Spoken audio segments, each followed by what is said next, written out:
है तो कंटिन्यू करते हैं हम वीडियो को। फर्स्ट टू 6 क्वेश्चन हम लास्ट वीडियो में सॉल्व कर चुके हैं, उसके आगे बढ़ते हैं हम इसमें।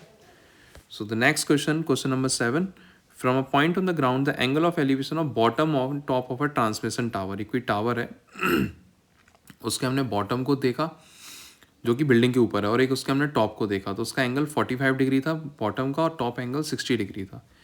Fixed at a 20 meter high building. Building की हाइट कितनी है, बीसी कितना है, 20 मीटर। हमें बताना है टावर की हाइट कितनी होगी। तो अगर हम किसी भी तरीके से बी से लेकर डी तक के डिस्टेंस निकाल देंगे, उसमें से बी सी माइनस कर देंगे तो हमें सी डी पता लग जाएगा। Height of the tower is, या height of the building is 20 metre. Okay, angle हमें 45 दे रखा है, एंगल हमें 60 डिग्री दे रखा है। तो पहले हम एक नीचे वाला ट्राइंगल ले लेंगे, angle triangle A B C. Height of tower इस हमें निकालनी है इसमें। ओके, तो in triangle A B C, triangle A B C कितना है, एंगल कितना है 45, तो tan 45 is equal to B C upon A B. tan 45 1 होता है, बी सी कितना है 20, ए बी हमें पता नहीं, तो यहाँ से ए बी की वैल्यू कितनी निकल आई 20 metre. Okay, now let's move to another triangle, triangle A D B, बड़ा वाला ट्राइंगल है जो ए बी डी। इसमें tan 60 degree, tan 60 degree is equal to B D upon A B. B D को हम दो पार्ट में तोड़ सकते हैं, B D is equal to क्या है, C D plus B C. तो यहाँ से बी डी की वैल्यू कितनी आ गई 20√3 metre.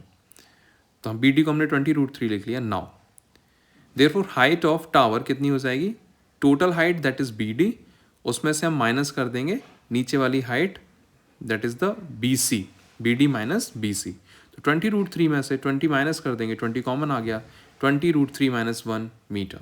So this will be the height of tower. This is our answer. Okay, 20√3 meter. ये यहाँ से यहाँ तक पूरी हाइट थी 20√3, तो हमसे बीच वाला पार्ट पूछा था। क्वेश्चन नंबर 8 भी कुछ सेम टाइप का है। इसमें एक पेडिस्टल के ऊपर एक स्टैचू लगी हुई है, इसको हम पेडिस्टल बना लेते हैं, इसके ऊपर एक हमने स्टैचू बनाते हैं ऊपर।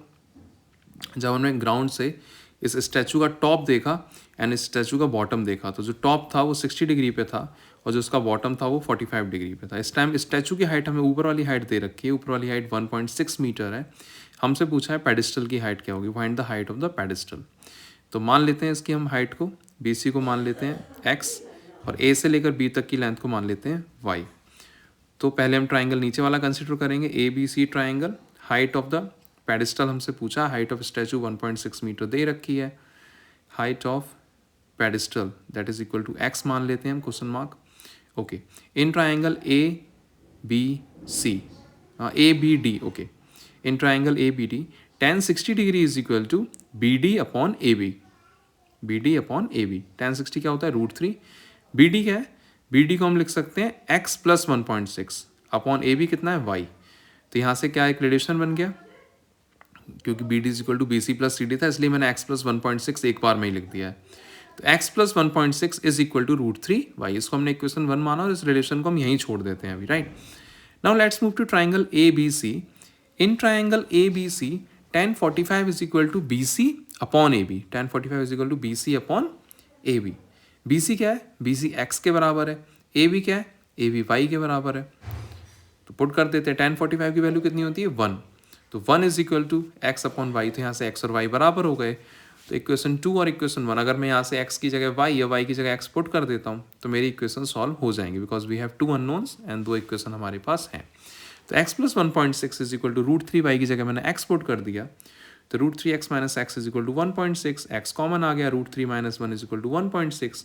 तो 1.6 अपॉन √3 माइनस 1 रेशनलाइज कर देंगे, ऊपर नीचे √3 प्लस 1 का मल्टीप्लाई कर देंगे, तो it is 1.6 into √3 plus 1 upon a square minus B square लग जाएगा यहाँ पे 3 माइनस 1 दैट इज 2, 2 से 1.6 कट गया दैट इज 0.8 ब्रैकेट में √3 प्लस 1। तो ये हो गया हमारा height of the pedestal. Now let's move to question number 9. Question number 9 कह रहा है the angle of elevation of top of a building from the foot of the tower is 30 degree and the angle of elevation of top of the tower from the foot of the building is 60 degree. हमने tower से building के top को देखा, building से tower के top को देखा, दोनों का एंगल हमें दे रखा है, एक का 60 और एक का 30। खास बात यह है कि the tower is 50 meter high, जो टावर है दैट इज 50 मीटर हाई। हमसे पूछा है बिल्डिंग की हाइट क्या है, तो हम टावर की हाइट की मदद से बेस कैलकुलेट कर देंगे और इस बेस की मदद से हम बिल्डिंग की हाइट कैलकुलेट कर लेंगे, क्योंकि दोनों ही ट्राइंगल में बेस बी सी सेम है। तो हाइट ऑफ टावर कितना हो गया 50 meter. Let H be the height of the building. तो पहले हम triangle B C D consider कर लेते हैं. In triangle B C D tan 60 degree is equal to C D upon B C. tan 60 √3 होता है, सी डी कितना है 50, बी सी हमें निकालना है, तो यहाँ से बी सी निकल आएगा 50/√3. रेशलाइज करेंगे तो it will become 50√3 upon 3. 50√3/3. Okay, this is B C. Now अब हम कंसिडर करते हैं ट्राइंगल ए बी सी, जिसमें हमें एच अननोन है हमारा. तो tan 30 degree is equal to A B upon B C. tan 30 कितना होता है 1/√3. ए बी कितना है एच है जो कि हमें निकालना है, या ए बी रख लेते हैं. बी सी कितना है 50√3/3. सॉल्व करते हैं. A B is equal to 50√3/3 √3 cancel हो गया. So A B is equal to 50/3 metre. That is the height of the building.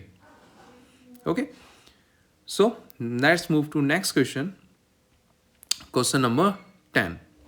Question number 10 क्या कह रहा है? दो पोल्स हैं, टू पोल्स इक्वल हाइट, जो कि एक दूसरे से 80 मीटर की दूरी पर हैं. दोनों की हाइट बराबर है. दोनों की हाइट हमें दे नहीं रखी, एच मान लेते हैं उनकी हाइट को हम. एक कोई सेंटर में एक कोई बीच में पॉइंट है, सेंटर में नहीं है, कहीं भी पॉइंट है.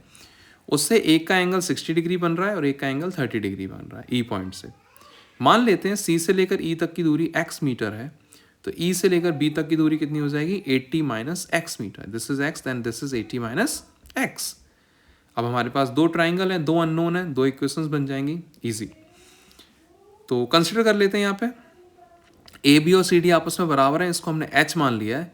बी सी हमारा 80 दे रखा है, 80 दे रखा है. सी ई को हमने x मान लिया है, तो बी ई हमारा 80 - x हो गया. राइट, ये सब चीज़ें हमने यहाँ पर नोट कर दी हैं. अब हम एक एक करके ट्राइंगल कंसिडर कर लेते हैं. पहले हम ले लेते हैं इन ट्राइंगल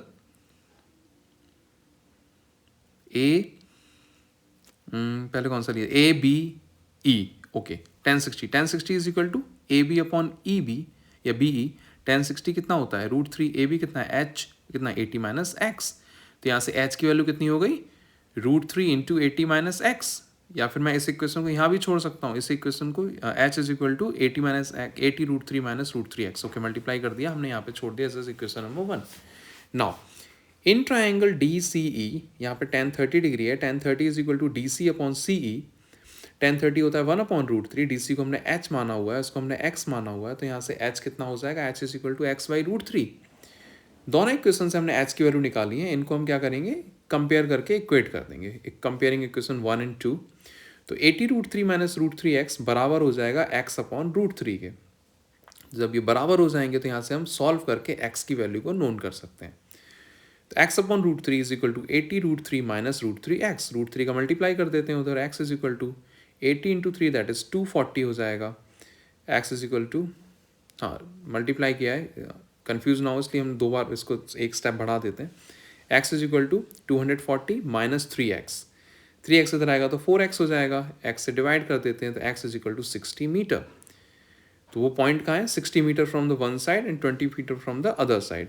तो अगर हमें हाइट ऑफ द पोल पूछा है तो हाइट ऑफ पोल कितना हो जाएगा x/√3 दैट इज 60/√3. 60/√3 को हम रेशनलाइज कर देंगे तो हो जाएगा 60√3/3. ये हो जाएगा 20√3 मीटर. तो height of the pole is 20√3 metre. Okay, done. Okay, तो क्वेश्चन नंबर 11 to 15 हम नेक्स्ट वीडियो में करेंगे. तब तक आप 1 to 10 क्वेश्चन को रिवाइज करिए. All the best and don't forget to subscribe.